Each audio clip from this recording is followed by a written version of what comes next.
Let's take a little trip back in time, shall we? Back to a game that for so many of us lived inside a small, trusty Game Boy cartridge.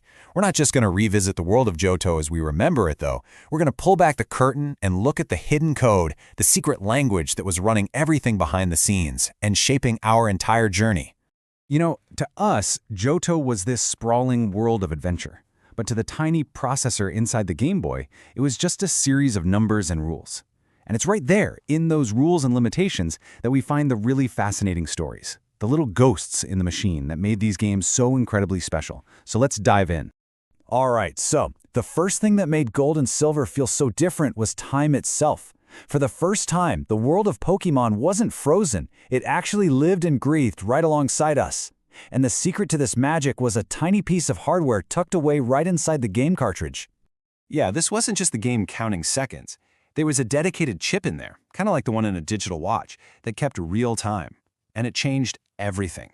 Suddenly, you had to wait for Tuesday for the bug-catching contest, or you had to play at night to find a Hoot.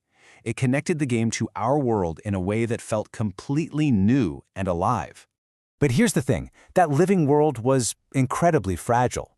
The clock, and more importantly your save file, relied on a tiny little battery soldered onto the circuit board. And when that battery died, and they all eventually do, your entire journey, every Pokémon you caught, every battle you won, it would just vanish. It's a pretty powerful reminder that these digital worlds we love are still very physical things. So let's move from something we could all see, the time of day, to something that felt like a complete miracle. Shiny Pokémon. I mean, finding one was the stuff of playground legend, right? But what if I told you that in Generation 2, luck had almost nothing to do with it? It was all just cold, hard math. To really get this, we have to look at what's basically a Pokémon's digital DNA. They were called determinant values, or DVs.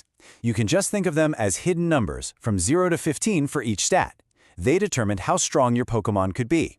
But because memory on a Game Boy cartridge was so precious, the programmers made these numbers pull double duty. So, a Pokémon wasn't shiny because of a random roll of the dice. Not at all. It could only be shiny if its DVs, its hidden stats, matched this exact, super rigid formula. The defense, speed, and special stats all had to be a perfect 10. No exceptions. And the attack DV had to be one of 8 very specific numbers. It wasn't like winning the lottery. It was more like finding a single, specific key that could unlock one very, very specific door. Now, this super efficient way of coding had some strange side effects, because if you use those exact same numbers to decide something else about a Pokémon, you can end up with a quiet little paradox buried deep in the ruins of Alph. And here's where it gets really weird. An unknown's letter shape, that was also determined by its DVs. And because the shiny formula was so incredibly strict, it meant that the math simply didn't work out for most letters. When you run the numbers, only the DV combinations that create the unknown for the letters I and V could ever meet the shiny requirements. That's it.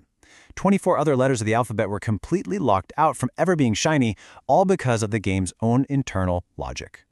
Okay, so the unknown paradox is an unintended consequence of smart, efficient coding. But that leads us to features that weren't smart or efficient. They were just broken. Really ambitious ideas that were completely defeated by what were basically simple typos. We all remember Kurt, right? The guy in Azalea Town who could turn apricorns into special Pokeballs. It was such a cool idea, adding this little bit of crafting to the world. The only problem is that deep in the game's code, someone messed up. Let's start with the Moon Ball. Simple enough, it's supposed to give you a better chance of catching Pokémon that evolve with the Moonstone. Makes sense. But the code accidentally checks for the wrong item ID. Instead of looking for a Moonstone, it looks for a Burnheel. And since no Pokémon in existence evolves with a Burnheel, the Moon Ball's special effect literally never, ever works. The Love Ball is maybe even funnier. Its purpose is to work better on a Pokémon of the opposite gender of your own. But the programming logic is flawed, so it does the complete opposite. It only gets its massive catch rate bonus if the wild Pokémon is the same species and the same gender as yours. A total reversal of what it was supposed to do. And the best for last, the Fast Ball. This ball was clearly designed for one thing: catching those Pokémon that always run away, like Raikou, Entei, and Suicune. But the code that checks the list of Pokémon that can flee, well, it only checks the first 3 names on the list. And those names are Magnemite, Grimer, and Tangela. The very Pokémon it was made for are completely ignored. All right, so we've looked at bugs that just break things. Now let's venture into much stranger territory. We're moving into an exploit so powerful it basically let players become programmers, literally rewriting the game's reality from the inside out. The technical term for this is arbitrary code execution, or ACE. It's kind of the holy grail for game-breaking glitches. It means you found a way to trick the game's brain into reading something that isn't supposed to be an instruction and running it as an instruction. And in Gold and Silver, the key to this unbelievable power came from the most harmless item imaginable, the coin case. This whole thing is just a beautiful, cascading series of failures. It all starts with a tiny typo in the English translation. This mistake confuses the game, and it makes it jump to a random spot in its memory. Specifically, the spot where it briefly stores the sound of a Pokemon's cry. So by playing a very specific cry, you're actually writing a number into that memory. That number tells the processor to jump somewhere else, and where does it jump? To the memory location where the names of your PC boxes are stored. It's incredible. By carefully naming your boxes, you could literally write your own program for the Game Boy to run. So when you have the power to literally reprogram the game, what's the first thing you do? Well, you go after the one thing that was locked away, the game's biggest legend, the GS Ball. This one item became the focus of a decades-long quest by the community. See, in Japan, you could get the GS Ball through a special event that connected your Game Boy to a cell phone. It was way ahead of its time, but that technology never launched anywhere else. So for the rest of the world, the item and the entire event to catch Celebi were just sitting there, dormant in the code, completely unreachable for almost 20 years, until the 3DS re-release. But players are resourceful. They weren't going to wait 2 decades. They found their own way in, and it became a legend in its own right. A complex, memory-breaking ritual known as the Celebi Egg Glitch. At the heart of this entire complex process is a truly beautiful coincidence. You have to create a corrupted Pokémon clone to break the game's memory, then get a very specific egg that knows the move Beat Up. And here's the magic part. The game's internal ID number for the move Beat Up is 251. And what's Celebi's Pokédex number? Yep, also 251.